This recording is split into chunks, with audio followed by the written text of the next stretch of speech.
Tonight on our news, out on bail. The Long Island MP arraigned on multiple counts in the magistrate's court is released. In need of answers, the family of a woman who police say died suddenly speaks. Plus, a patient suffering from suspected monkeypox is airlifted out of the country.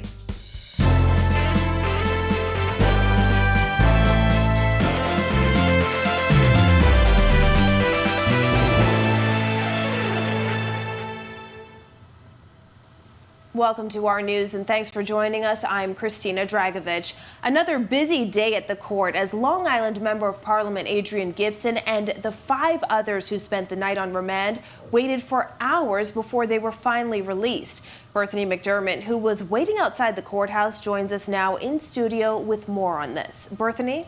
Christina, after spending the night in a cell, lawyers for the Long Island MP and others were hoping to have their client released first thing this morning. However, that didn't happen. Former Water and Sewerage Corporation Executive Chairman Adrian Gibson released on $150,000 bail this afternoon after spending the night on remand. Following the arraignment Monday, Gibson, former WSC General Manager Eldwood Donaldson, and 5 others were arraigned on a total of 101 corruption-related charges. However, only one of the 7, Gibson's cousin Roche Gibson, was able to make the bail handed down by Magistrate Carolyn Vaught Evans, resulting in the others spending the night on remand. However, Gibson's attorneys were at the magistrate's court complex from the courts opened with the necessary documents. We caught up with his attorneys who remained tight-lipped on the matter. Did you give us the conditions of the bail at least that they would have received? No comments to this. Do you think this is still a campaign smell? Or political targeting? No comments, sir. Will they be released soon? Free National Movement supporters gathering outside the courts, all awaiting his much-anticipated release. Gibson was hit with 56 charges concerning allegedly corrupt actions while he was executive chairman of the Water and Sewerage Corporation under the Minnis administration. Shortly after 1 o'clock Tuesday afternoon, Gibson was released. We again sought to speak to former Cabinet Minister Ellsworth Johnson, who was representing Gibson after he was released, and former MP Don Saunders. But again, they didn't have much to say on the matter. Mr. Johnson. Okay. Mr. Johnson? No comment. No comment. Thank you, sir. Blessings. While supporters and members of the media waited out front, we were later informed that Gibson was whisked away through the back door. And Christina, in a previous interview with Our News, Gibson spoke to the ongoing saga, noting his focus remains on the well-being of his constituency. I'm not going to be distracted by anything else. I know this is my primary purpose. I'm a member of Parliament representing the good people of Long Island, and I intend to continue to do so and to continue to do so to the best of my abilities. Well, Christina, this is certainly a story that will continue to develop as we await another court hearing on September 14th. Back to you. Thanks, Bethany. We appreciate the coverage. Well, the National Security Minister today expressing concern about the number of people out on bail who have become targets and end up dead. It's an issue that has plagued successive administrations. Our Sasha Lightbourne has the story. If persons choose to go around killing people, they will do it. And the challenge is to prevent them wanting to do that. And when they do it, to effectively catch them, put them before the court, and subject them to judgment. National Security Minister Wayne Monroe speaking to reporters after another act of suspected retaliation took the life of a man on Sunday. In that incident, a man who was allegedly being electronically monitored while out on bail was gunned down in the vicinity of A.F. Adderley High School. Back in April, another man was shot near a barbershop on Blue Hill and Marshall Roads. He was reportedly out on bail as well. We asked the Minister of National Security directly about individuals out on bail being targeted by vigilantes. Bail can be refused for the person's own protection, but you often find that people, when confronted with you ought to be kept in custody for your protection, they prefer not to be in custody. And if they insist on being released on bail and they make the requirements to be released on bail, then the courts will release them, and sometimes consequences flow. However, the National Security Minister says there are some measures in place. Bad actors will act badly. The police have adopted tactics that Deputy Commissioner Fernando would have advised of, saturation patrols. They do, when you're released from bail, there's a division of the police force that notifies the divisions so that they can have an eye out for you. And apart from that, vigilance is the best that can happen. Reporting for our news, I'm Sasha Lightbourne. And a family is seeking answers after their mother died under suspicious circumstances. Jared Higgs tells us more. I don't know what she did to deserve that. I don't know what my mommy do. What could possibly my mother did? What did she do? 28-year-old Omega Johnson breaks down in tears as she pleads for answers in her mother's death. Because if she gone, then we have to start our life all over again. Johnson and her sister, Shantae Taylor, last saw their mother, 47-year-old Patrice Elliott, in the early morning hours of June 4th, when she left her home on Exuma Street and spent the night at a home on Wellington Street. The women expected their mother to return in the morning, but they would never see her alive again. On June 5th, the woman's body was reportedly found in that Wellington Street home. The women say they went to the morgue to identify her, but were only allowed to view a picture of the body, which had already started to decay. As children, we used to be able to see our mother. But no, we dealing, but they don't want me to I need to see my mother, please, because they know what I'm dealing with. The woman's landlord also unhappy with how the situation has been handled. He says there are simply too many unanswered questions. No reporting from the police, no reporting of the autopsy, them not being able to even physically see their mother to identify her. I think that this case has been handled poorly. But the death is difficult for the family of 12 who live in a 2-bedroom home. Their mother had 6 kids, the oldest 30 and the youngest 10. She was responsible for the rent, and none of the other adults in the home are working. She don't want us living with no man. She don't want us, no man taking advantage of her children and her grandchildren. Because she's to tell us about her past, what happened up, and she was mistreated, growing abused. I reached out to RBPF Commissioner Paul Roll about the situation. He says the matter was classified as a sudden death and that the family should have gotten the death certificate with the cause of death. However, the woman's daughter says that hasn't happened. Reporting for Our News, I'm Jared Higgs. Thanks, Jared. Well, Minister of State in the Office of the Prime Minister, Miles LaRota, not saying much about comments House Speaker Patricia DeVoe made about National Emergency Management Agency Director Captain Stephen Russell. DeVoe chastised the NEMA director last week after what she termed a lack of response following reports of a tornado in her constituency. LaRota says he's spoken with the speaker on the issue and everyone has to move on. I did speak with the speaker. The speaker and I share a very cordial relationship, and we have moved on from that. I can't speak to the speaker's intention. I know her to be a good person, a kind-hearted person. I am minister responsible for NEMA. It was my job to respond to the concerns that were raised. We did that, and it's time to move on. Deputy Prime Minister Chester Cooper also sharing his thoughts on the matter. I am not going to personalize this. I am not going to personally attack public servants in public. However, it is our obligation to ensure that the arms of government work and work efficiently. Our energy and our effort will be on ensuring that we are ready before the next natural disaster confronts us. The latest on suspected monkeypox in the Bahamas, but first, we had mostly sunny conditions in the capital today. Meteorologist Greg Thompson is over in the Weather Center with the latest. Greg? Thanks, Christina. Welcome, everybody, for our first look at weather on another warm evening. Tuesday, 84 degrees outside the studios with just a few clouds. Winds out of the east at 9 miles per hour, and your feels-like temperature very humid, 88 degrees on the outside as well. Satellite view, quiet weather once again around the islands. High pressure in charge, and we still have some Saharan dust, and that's suppressing much in terms of any shower activity. A couple of spotty showers around the border of the islands, and then we have an upper level trough that's spinning near the southeast Bahamas that's bringing in some moisture, so we could see 1 or 2 more showers down there tonight through tomorrow. That's your first look at weather. Your extended forecast is still to come. We're just getting started in our news. When we return, Greg is back in the Weather Center with your extended weather forecast, and a patient suffering from a suspected case of the rare viral infection monkeypox is airlifted out of the country. Plus, why the Deputy Prime Minister is throwing his support behind relaxing COVID-19 border restrictions. That's coming up when our news returns.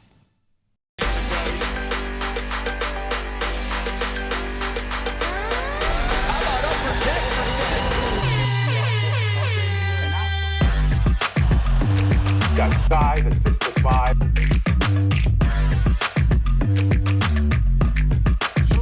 Hi, this is Shamik.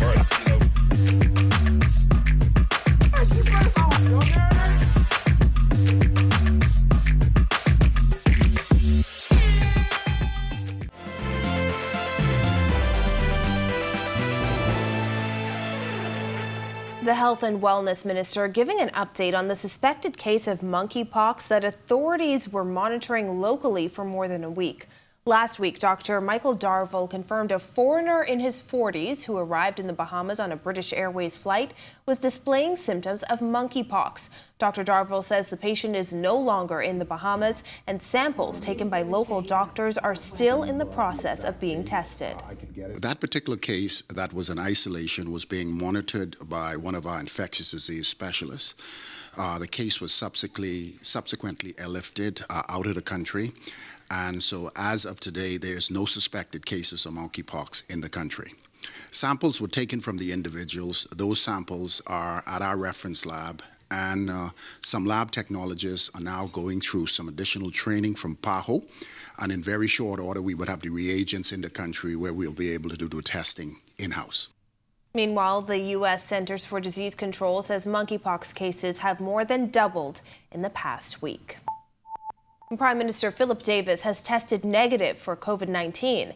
This comes days after the PM, Foreign Affairs Minister Fred Mitchell, and other Bahamian delegates met with Canadian Prime Minister Justin Trudeau at the Summit of the Americas in Los Angeles late last week. Trudeau confirmed his positive test result in a tweet on Monday. Press Secretary Clint Watson spoke to the media moments after Davis took his second rapid antigen COVID test. The protocol has been followed. The Prime Minister and, of course, the Minister of Health, who would have been in the meeting as well with Prime Minister Trudeau, both tested. They took a test just moments ago again, just for out of precaution. Both are negative, and so we're happy that they're both fine. Pictures posted on Prime Minister Davis's Facebook page show the PM and Trudeau in close contact, taking pictures and shaking hands as they discussed climate change and environmental issues. They continue to exercise an abundance of caution, particularly as we meet with international leaders, conferences. We always exercise caution. We're happy that at the Summit of the Americas, testing was a requirement every morning in order to gain entry. And so precautions were in place. And the Davis administration is considering lifting the COVID-19 test requirement for entry into the country. Deputy Prime Minister and Minister of Tourism, Aviation and Investment Chester Cooper says it's up for discussion in Cabinet today. Jasmine Brown reports.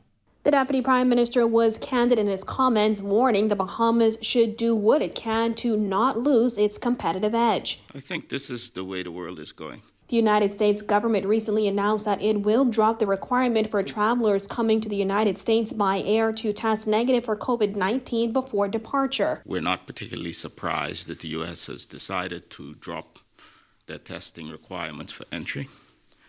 We think this is going to be overall positive for tourism. Cooper says the Davis administration has to balance what's good for the economy and what's good for the health of the Bahamas. Cooper also warning that impediments to get to the Bahamas could be a concern for some visitors and even returning residents. The less friction there is for tourists coming to our shores or returning home would be positive for our overall tourism numbers. The Deputy Prime Minister also says he expects a decision to be made within a week, while Health and Wellness Minister Dr. Michael Darville says the decision will be based on several factors. As it stands now, the numbers are going down. Our hospital cases that require intensive care services is pretty much zero. The majority of cases that are positive in the hospital are incidental finding who are in the hospital for other medical conditions. And all of these things come together for us to make a scientific decision. We are looking at the possibility of removing the testing at the border at this particular time. Now, both the Deputy Prime Minister and the Minister of Health say whatever decision is made, it will be to ensure Bahamians remain safe during the pandemic. Reporting for our news, I'm Jasmine Brown. It's now time for tonight's Financial Market Minute, brought to you by RF, your local investment bank.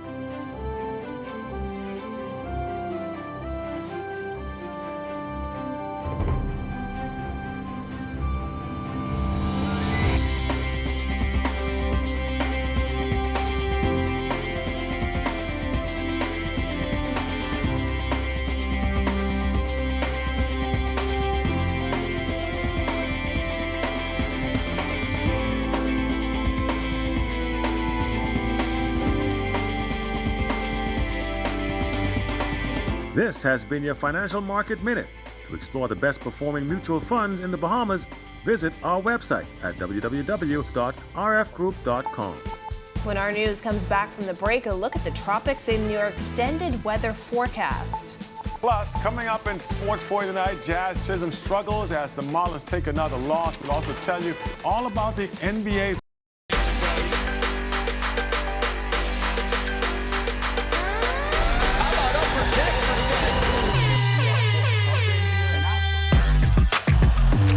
Got size at 6'5".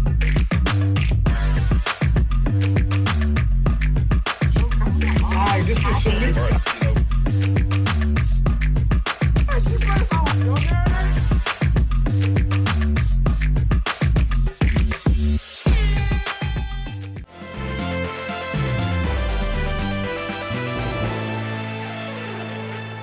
This is our news. Welcome back.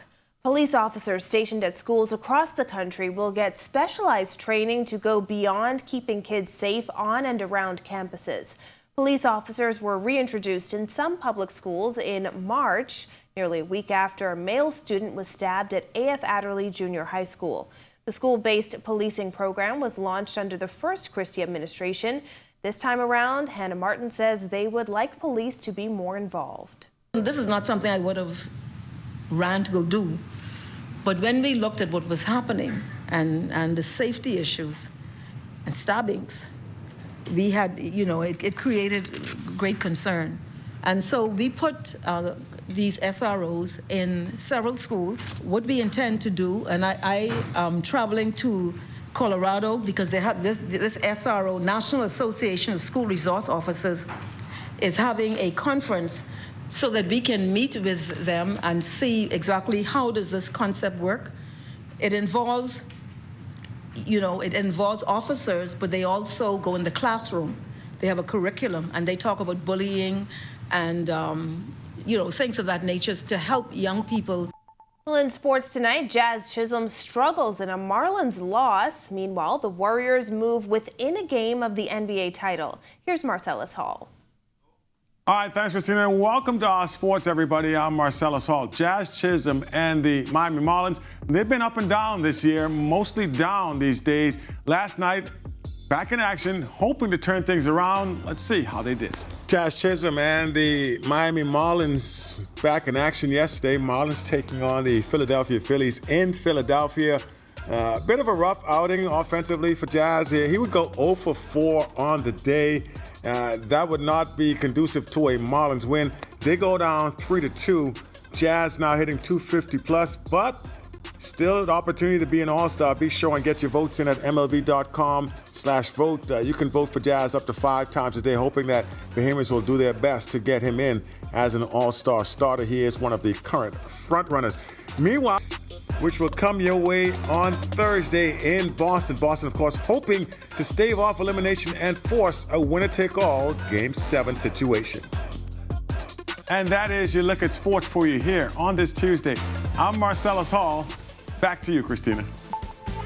Thanks, Marcellus. Still to come on our news, meteorologist Greg Thompson is back in the Weather Center with your extended forecast. Stay with us.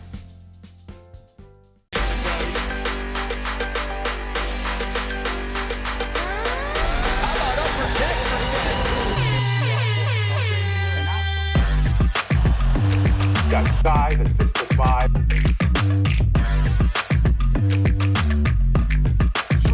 Hi, this is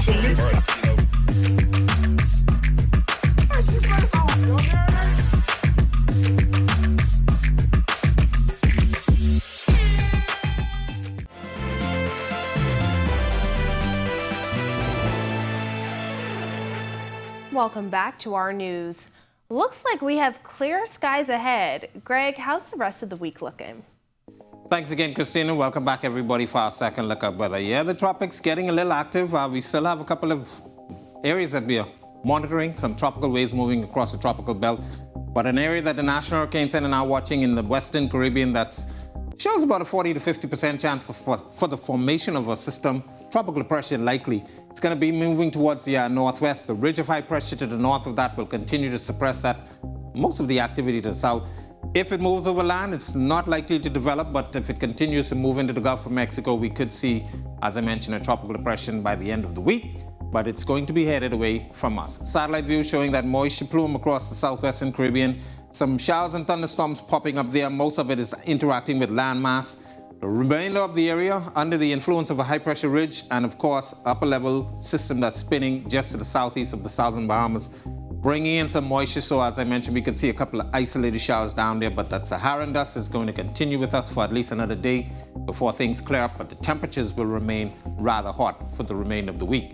Boating forecast for the northwest and central Bahamas tonight. East to southeast winds at 10 to 15 knots. They will fall light and variable at times. Your seas running 2 to 4 feet over the ocean. High tide will be at 8:42 tonight. For the southeast Bahamas, small craft caution in place for you down there. Still, east to southeast winds 15 to 20 knots. Your seas running 4 to 7 feet over open waters. Here's a look now at your national forecast.